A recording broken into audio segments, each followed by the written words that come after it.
Chapter 2. Lesson 2. Why teach financial literacy?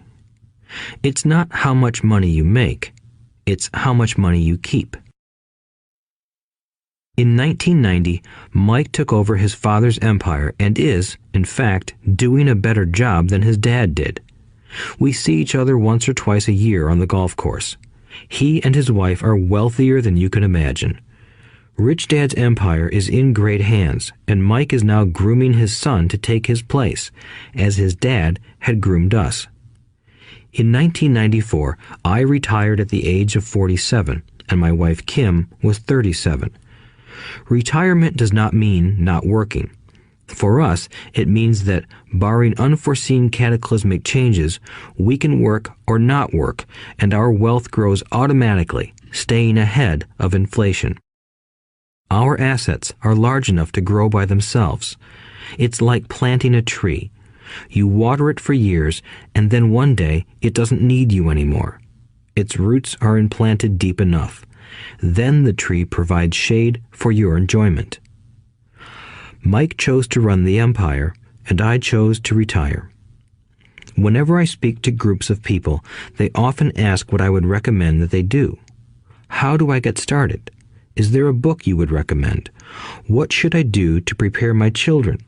What is your secret to success? How do I make millions? Whenever I hear one of these questions, I'm reminded of the following story. The Richest Businessmen. In 1923, a group of our greatest leaders and richest businessmen held a meeting at the Edgewater Beach Hotel in Chicago. Among them were Charles Schwab, head of the largest independent steel company; Samuel Insull, president of the world's largest utility; Howard Hopson, head of the largest gas company; Ivar Kruger, president of International Match Company, one of the world's largest companies at that time; Leon Fraser, president of the Bank of International Settlements; Richard Whitney, president of the New York Stock Exchange; Arthur Cotton and Jesse Livermore, two of the biggest stock speculators; and Albert Fall, a member of President Harding's cabinet. 25 years later, 9 of these titans ended their lives as follows. Schwab died penniless after living for 5 years on borrowed money. Insull died broke in a foreign land, and Kruger and Cotton also died broke. Hopson went insane. Whitney and Albert Fall were released from prison, and Fraser and Livermore committed suicide. I doubt if anyone can say what really happened to these men. If you look at the date, 1923, it was just before the 1929 market crash and the Great Depression, which I suspect had a great impact on these men and their lives. The point is this. Today, we live in times of greater and faster change than these men did. I suspect there will be many booms and busts in the coming years that will parallel the ups and downs these men faced. I am concerned that too many people are too focused on money and not on their greatest wealth, their education. If people are prepared to be flexible, keep an open mind, and learn, they will grow richer and richer despite tough changes. If they think money will solve problems, they will have a rough ride. Intelligence solves problems and produces money. Money without financial intelligence is money soon gone. Most people fail to realize that in life, it's not how much money you make, it's how much money you keep. We've all heard stories of lottery winners who are poor, then suddenly rich, and then poor again. They win millions, yet are soon back where they started. Or stories of professional athletes who at the age of 24 are earning millions, but are sleeping under a bridge 10 years later.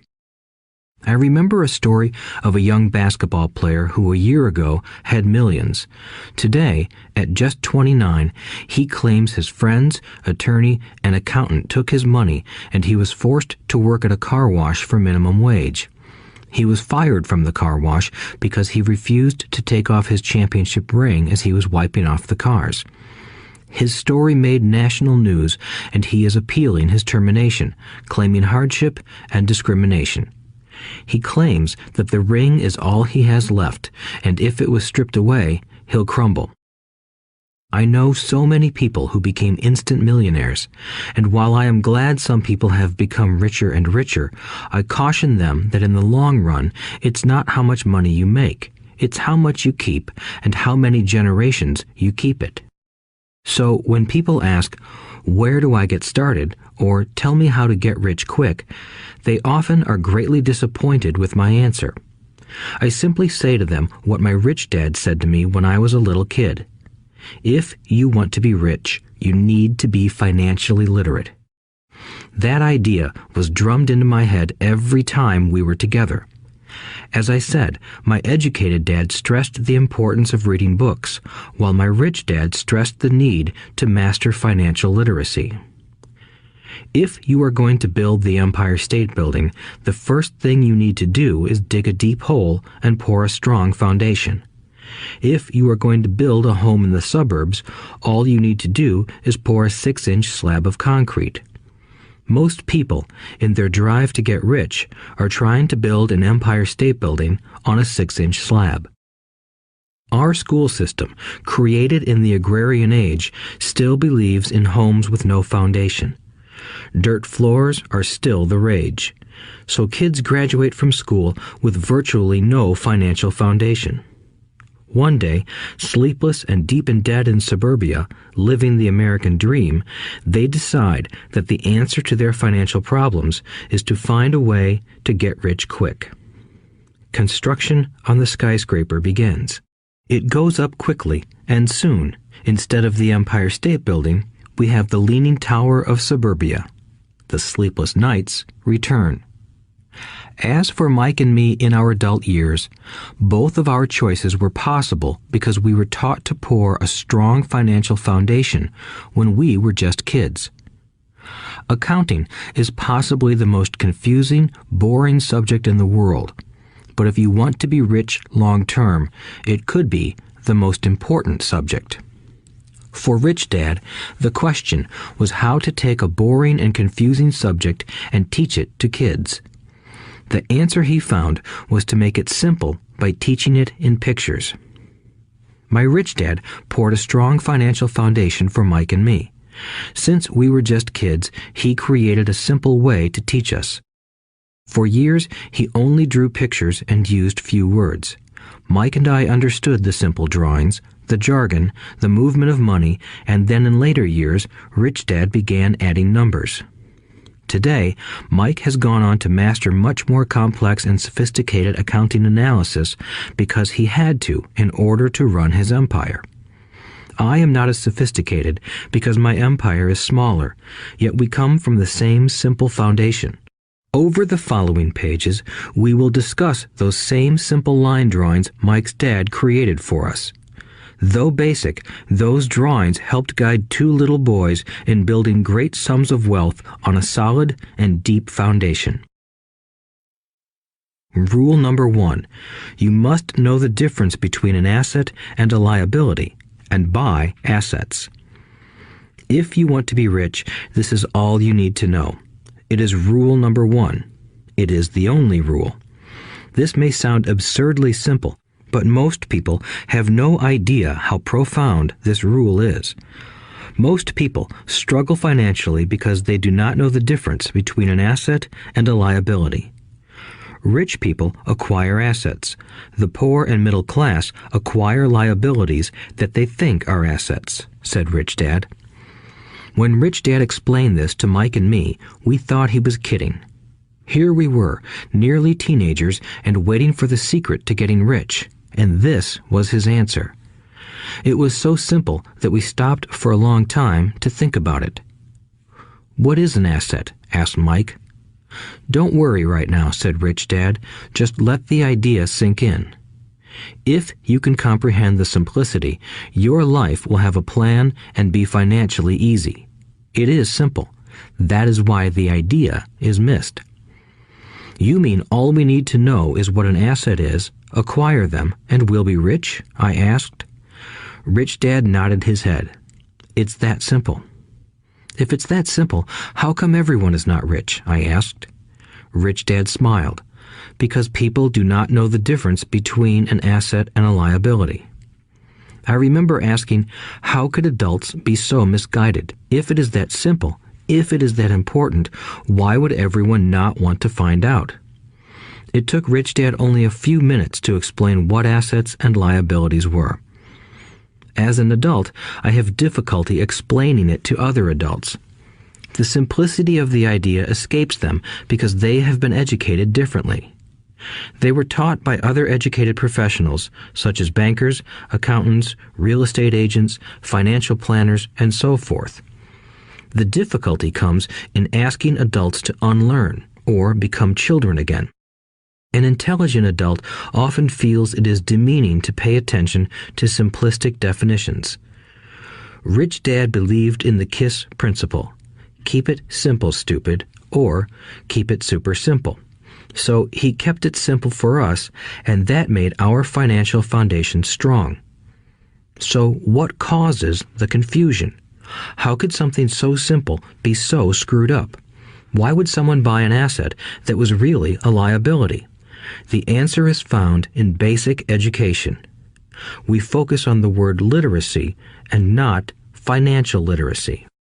What defines something to be an asset or a liability are not words. In fact, if you really want to be confused, look up the words asset and liability in the dictionary. I know the definition may sound good to a trained accountant, but for the average person, it makes no sense. But we adults are often too proud to admit that something does not make sense. To us young boys, Rich Dad said, "What defines an asset are not words, but numbers. And if you can't read the numbers, you can't tell an asset from a hole in the ground." In accounting, Rich Dad would say, it's not the numbers, but what the numbers are telling you. It's just like words. It's not the words, but the story the words are telling you. If you want to be rich, you've got to read and understand numbers. If I heard that once, I heard it 1,000 times from my rich dad. And I also heard the rich acquire assets and the poor and middle class acquire liabilities. Here is how to tell the difference between an asset and a liability. Most accountants and financial professionals do not agree with the definitions, but these simple drawings were the start of strong financial foundations for two young boys. An asset is something that puts money in my pocket. A liability is something that takes money out of my pocket. This is really all you need to know. If you want to be rich, simply spend your life buying assets. If you want to be poor or middle class, spend your life buying liabilities. Illiteracy, both in words and numbers, is the foundation of financial struggle. If people are having difficulties financially, there is something that they don't understand, either in words or numbers. The rich are rich because they are more literate in different areas than people who struggle financially.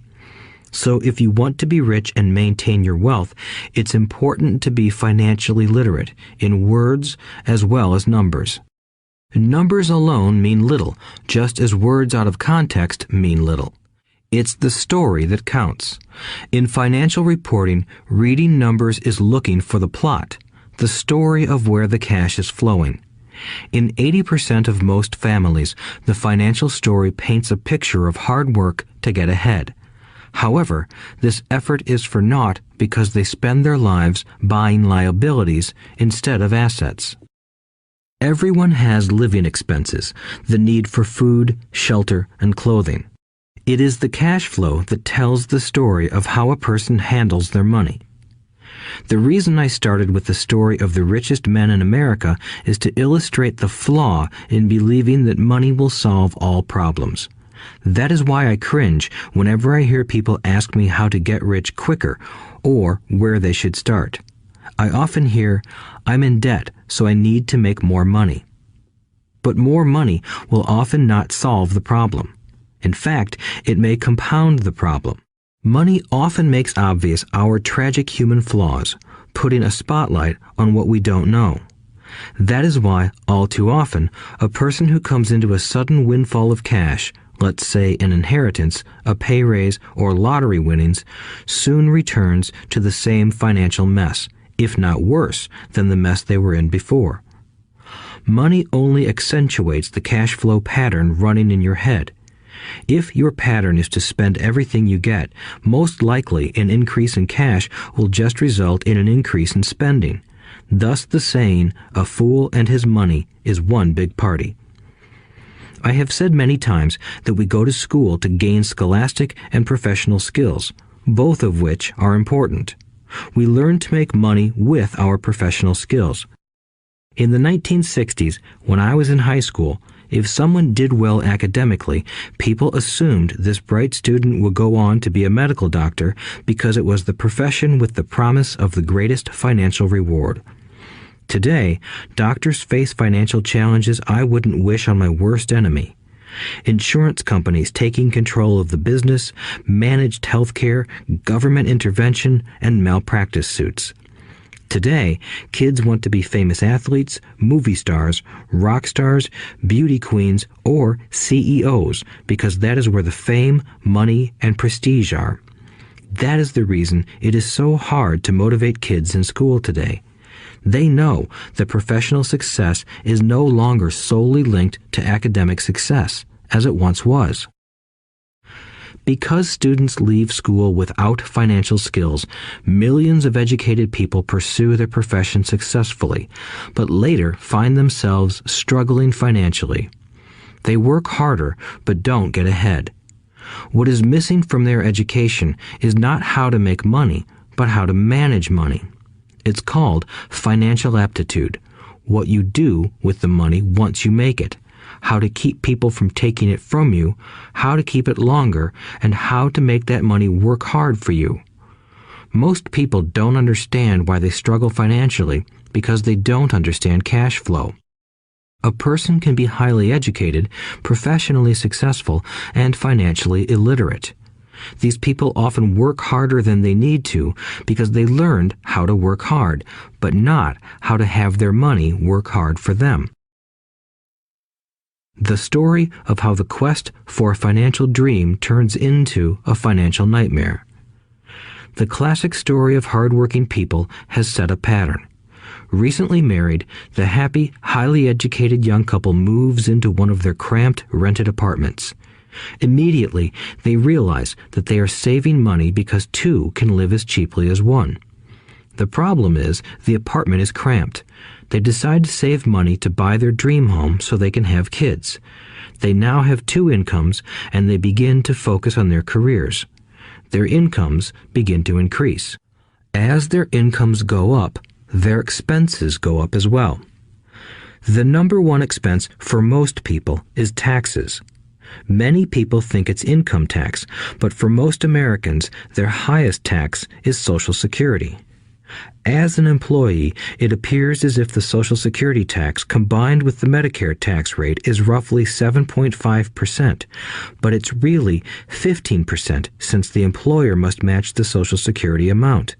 In essence, it is money the employer can't pay you. On top of that, you still have to pay income tax on the amount deducted from your wages for Social Security tax. Income you never received because it went directly to Social Security through withholding. Going back to the young couple, as a result of their incomes increasing, they decide to buy the house of their dreams. Once in their house, they have a new tax called property tax. Then they buy a new car, new furniture, and new appliances to match their new house. All of a sudden, they wake up and their liabilities column is full of mortgage and credit card debt. Their liabilities go up. They're now trapped in the rat race. Pretty soon, a baby comes along and they work harder. The process repeats itself. Higher incomes cause higher taxes, also called bracket creep. A credit card comes in the mail. They use it. It maxes out. A loan company calls and says their greatest asset, their home, has appreciated in value. Because their credit is so good, the company offers a bill consolidation loan and tells them the intelligent thing to do is clear off the high-interest consumer debt by paying off their credit card. And besides, interest on their home is a tax deduction. They go for it and pay off those high-interest credit cards. They breathe a sigh of relief. Their credit cards are paid off. They've now folded their consumer debt into their home mortgage.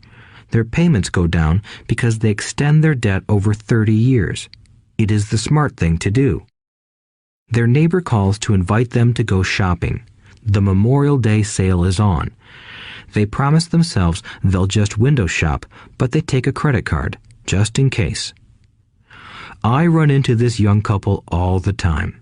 Their names change, but their financial dilemma is the same. They come to one of my talks to hear what I have to say. They ask me, "Can you tell us how to make more money?" They don't understand that their trouble is really how they choose to spend the money they do have. It is caused by financial illiteracy and not understanding the difference between an asset and a liability. More money seldom solves someone's money problems. Intelligence solves problems. There is a saying a friend of mine says over and over to people in debt. If you find you have dug yourself into a hole, stop digging. As a child, my dad often told us that the Japanese were aware of 3 powers: the power of the sword, the jewel, and the mirror. The sword symbolizes the power of weapons. America has spent trillions of dollars on weapons, and because of this, is a powerful military presence in the world. The jewel symbolizes the power of money. There is some degree of truth to the saying, "Remember the golden rule. He who has the gold makes the rules." The mirror symbolizes the power of self-knowledge. This self-knowledge, according to Japanese legend, was the most treasured of the 3. All too often, the poor and middle class allow the power of money to control them. By simply getting up and working harder, failing to ask themselves if what they do makes sense, they shoot themselves in the foot as they leave for work every morning. By not fully understanding money, the vast majority of people allow its awesome power to control them. If they used the power of the mirror, they would have asked themselves, "Does this make sense?"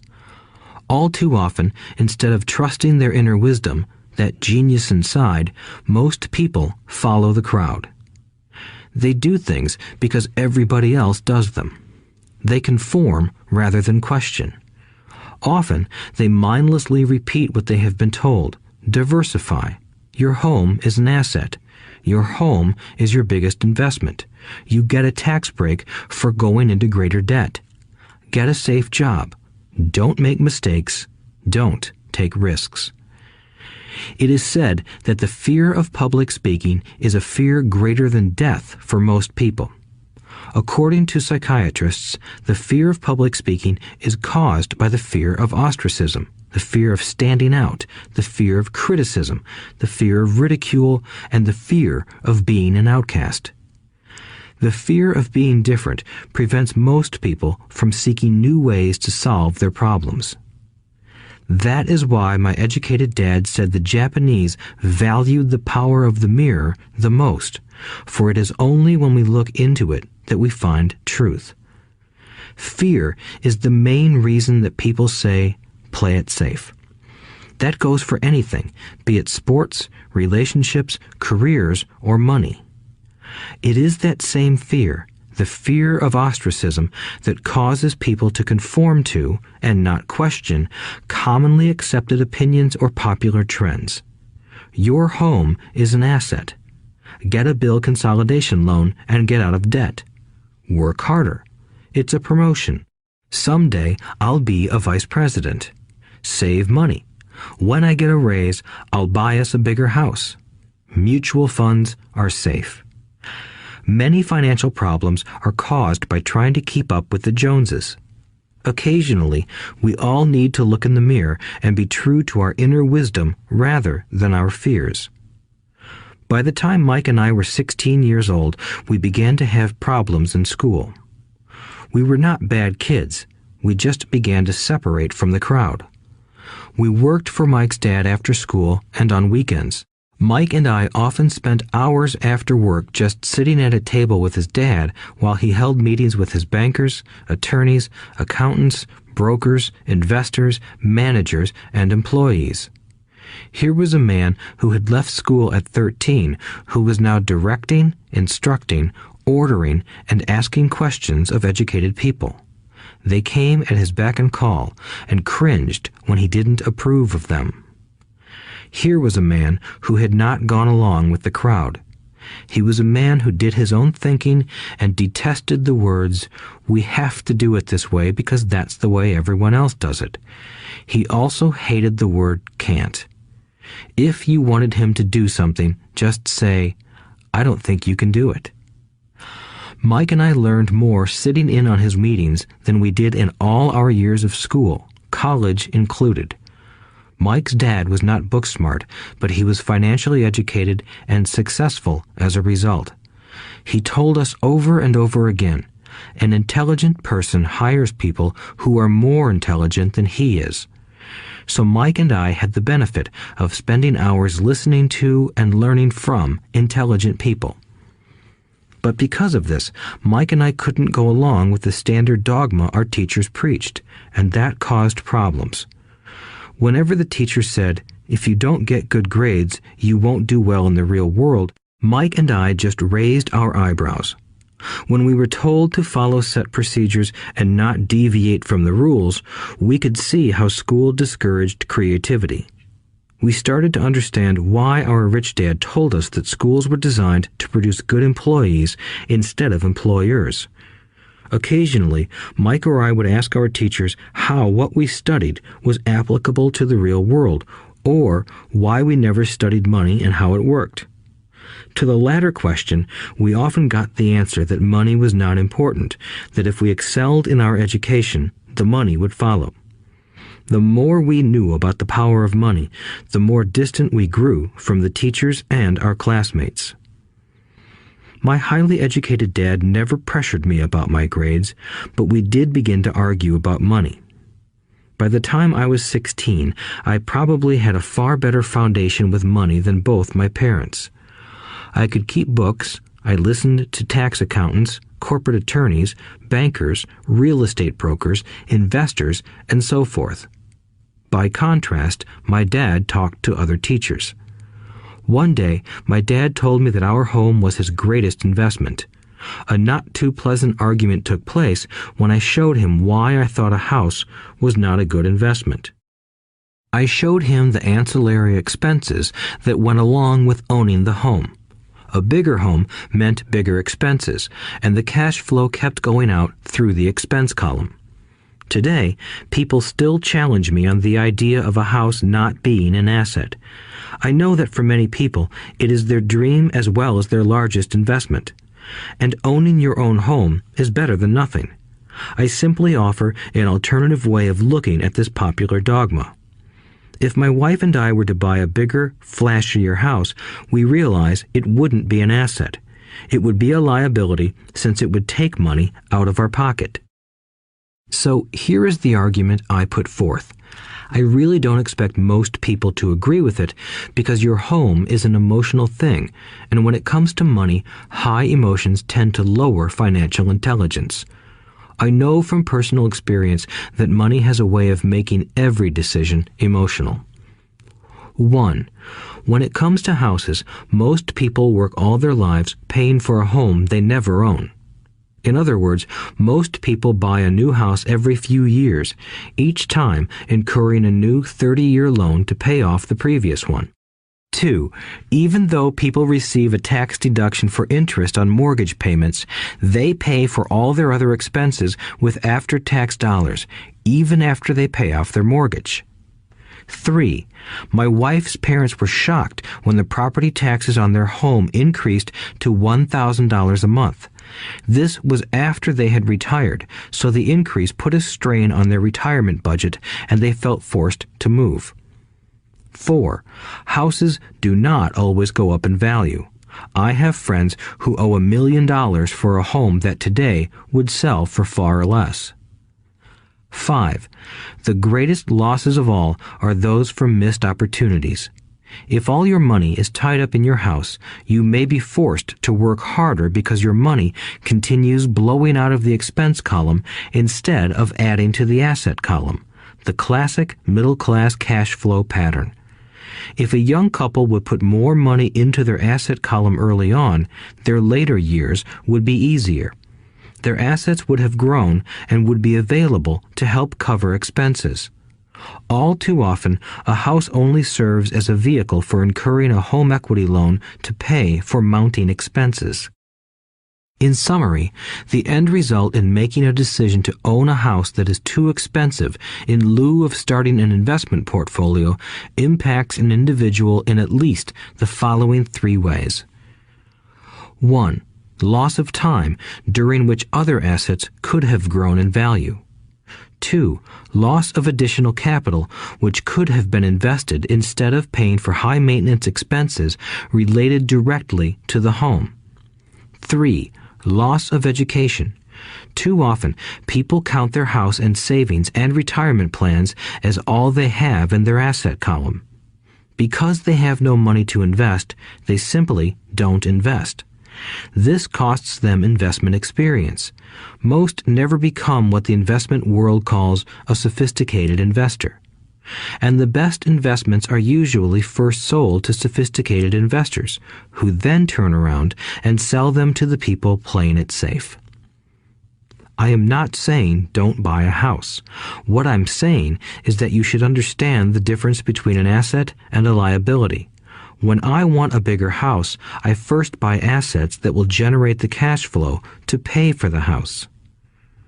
My educated dad's personal financial statement best demonstrates the life of someone caught in the rat race. His expenses match his income, never allowing him enough left over to invest in assets. As a result, his liabilities are larger than his assets. Why the rich get richer. A review of my rich dad's financial statement shows why the rich get richer. The asset column generates more than enough income to cover expenses, with the balance reinvested into the asset column.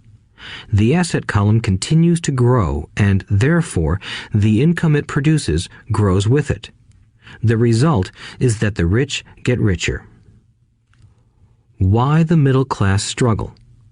The middle class finds itself in a constant state of financial struggle. Their primary income is through their salary. As their wages increase, so do their taxes. Their expenses tend to increase in proportion to their salary increase, hence the phrase, the rat race. They treat their home as their primary asset instead of investing in income-producing assets. This pattern of treating your home as an investment and the philosophy that a pay raise means you can buy a larger home or spend more is the foundation of today's debt-ridden society. Increased spending throws families into greater debt and into more financial uncertainty, even though they may be advancing in their jobs and receiving raises on a regular basis. This is high-risk living caused by weak financial education. The massive loss of jobs in recent times proves how shaky the middle class really is financially. Company pension plans are being replaced by 401k plans. Social Security is obviously in trouble and can't be relied upon as a source for retirement. Panic has set in for the middle class. Today, mutual funds are popular because they supposedly represent safety. Average mutual fund buyers are too busy working to pay taxes and mortgages, save for their children's college, and pay off credit cards. They do not have time to study investing, so they rely on the expertise of the manager of a mutual fund. Also, because the mutual fund includes many different types of investments, they feel their money is safer because it is diversified. This educated middle class subscribes to the dogma put out by mutual fund brokers and financial planners. Play it safe, avoid risk. The real tragedy is that the lack of early financial education is what creates the risk faced by average middle class people. The reason they have to play it safe is because their financial positions are tenuous at best. Their balance sheets are not balanced. Instead, they are loaded with liabilities and have no real assets that generate income. Typically, their only source of income is their paycheck. Their livelihood becomes entirely dependent on their employer.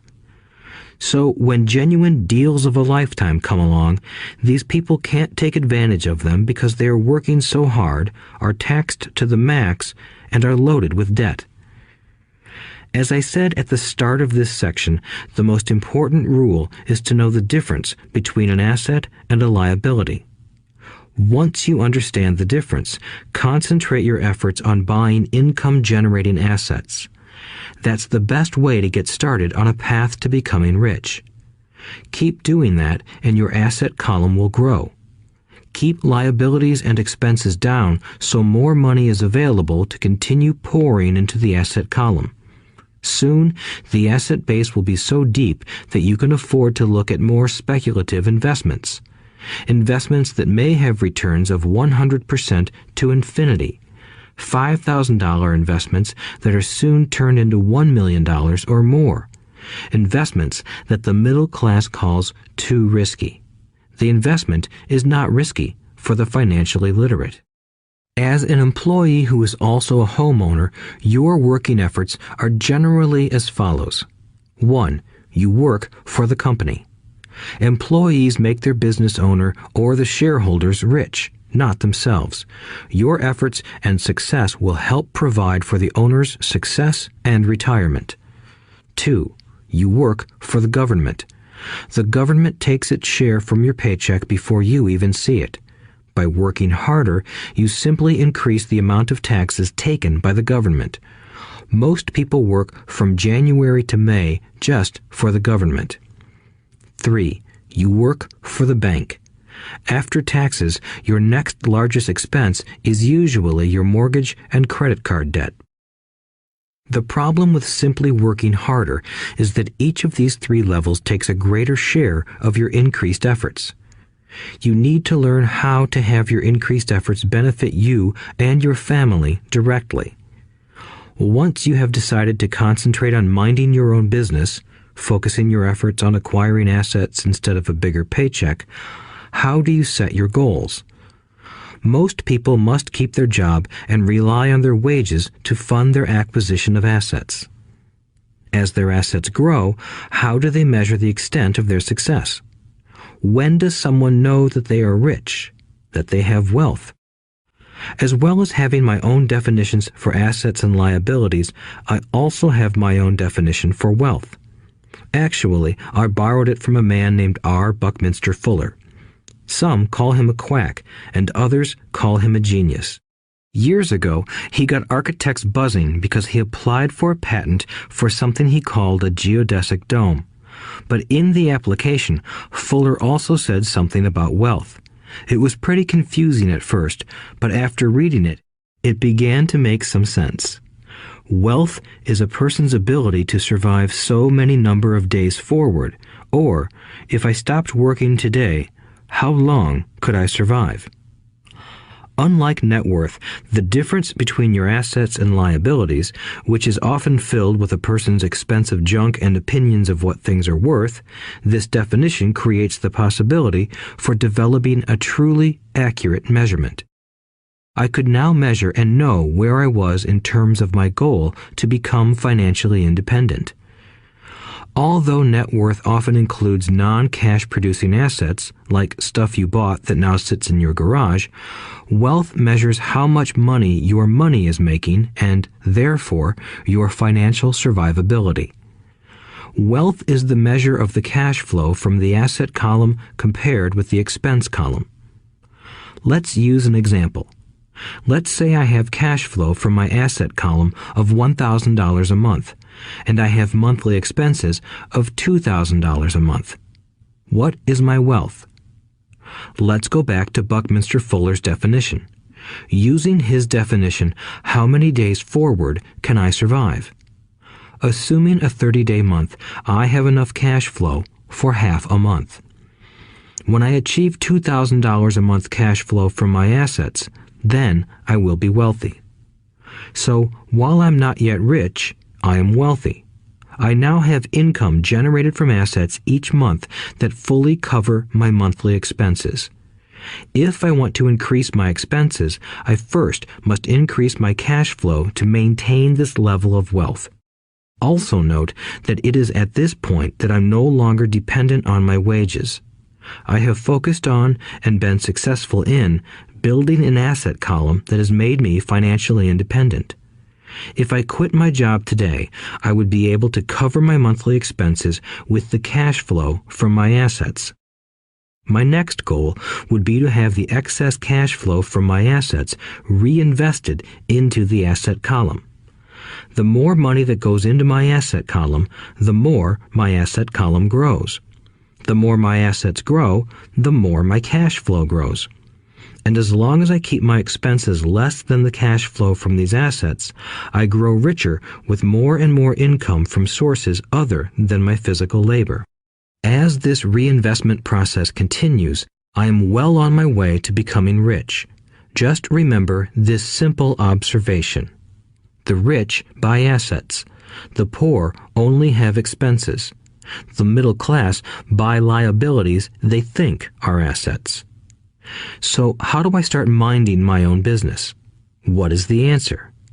Listen to the founder of McDonald's in the next chapter.